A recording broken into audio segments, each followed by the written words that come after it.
কোরআনে কারীমের মেসেজ অনুযায়ী তাদের কোনো কথায় আপনি ন্যূনতম বিরক্ত হতে পারবেন না। বাপ মা যদি না থাকে, একজন মুরব্বীকে ইজ্জত করেন।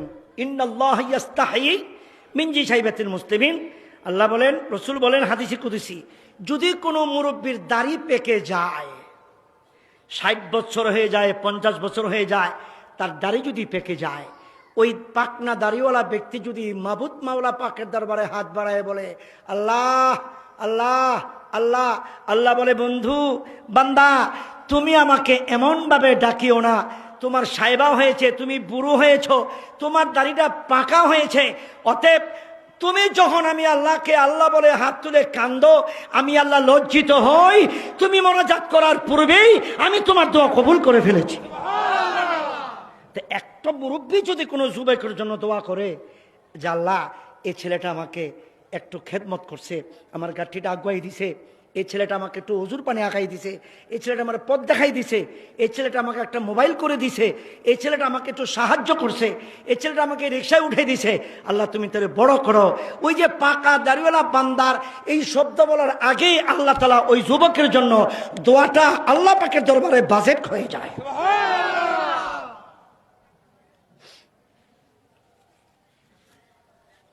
এজন্যই বলছি দাড়িটা রেখে লাইয়েন। দাড়ি কি কথা কয় না? দাড়ি রাখতে হবে না? কথা কয় না? দাড়ি রাখবেন। যুবক যারা আছেন দাড়ি রাখবেন, স্টাইল করে রাখবেন না, সুন্দর মতো রাখবেন। বন্ধুরা আমার, ভাইরা আমার, একজন মানুষ যখন বুড়ো হইয়া যায়,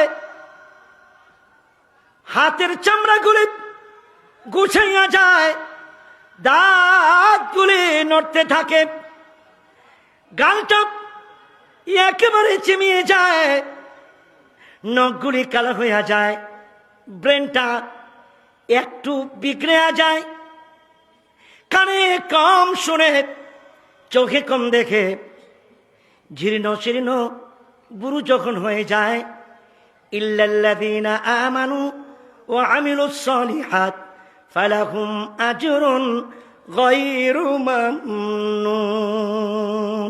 আল্লাহ বলেন, এ বান্দা, কোন মানুষটা সুন্দর? দুনিয়াতে হিন্দু আছে, বৌদ্ধ আছে, মুসলমান আছে, খ্রিস্টান আছে, 900টার উপরে ধর্ম আছে।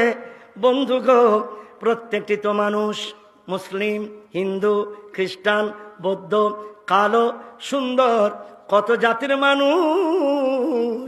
কোন মানুষটা সুন্দর?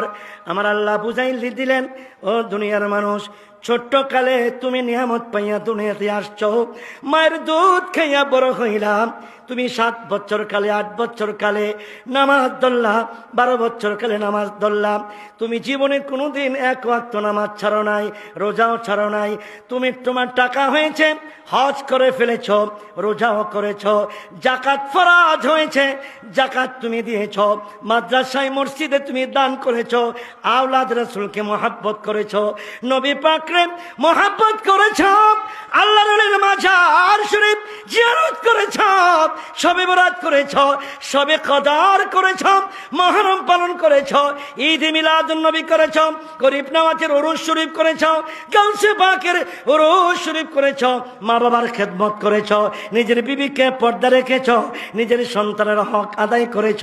তোমার জীবন জিন্দেগি চলে গেল, 40 বছর পার হয়ে গেল, 50 বছর হয়ে গেল, 60 বছর হয়ে গেল, 70 বছর, 75 বছর হয়ে যাওয়ার পরে তুমি যখন তোমার দন্তটা নড়তে লাগলো, চোখে কম দেখতে লাগলা, তুমি কানে কম শুনতে লাগলা, তুমি আর ইবাদত করতে পারো না, রোজা করতে পারো না, আজান শুনতে পারো না, তেলাওয়াত করতে পারো না, নামাজে জামাতে যেতে পারো না, মসজিদে যেতে পারো না, খেদমত করতে পারো না।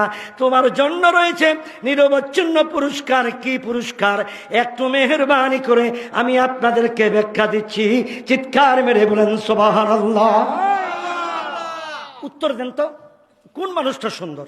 যিনি ছোট্ট কাল থেকে 12 বছর বয়সে নামাজ ফরজ হয়ে যাওয়ার পরে যুবকেরা নামাজ পড়েছেন, মেয়েরা নামাজ আদায় করেছেন, পর্দা করেছেন, রোজা করেছেন, হজ ফরজ হইলে ঠিক মতো হজ করেছেন, জাকাত দিয়েছেন, সুদ খান নাই, ঘুষ খান নাই, আব্বা আম্মার খেদমত করেছেন, মুরব্বীকে মহব্বত করেছেন, সমাজের খেদমত করেছেন। আপনি রাষ্ট্রীয়, পারিবারিক, ব্যক্তিগত জীবনে দৈনন্দিন ইসলামের মূল জিস্ট শরিয়া সুন্নাহ নিয়া জীবন যাপন করেছেন। আপনি তো আল্লাহর কর্মে কাজে লিপ্ত ছিলেন। কথা বলে না কেন?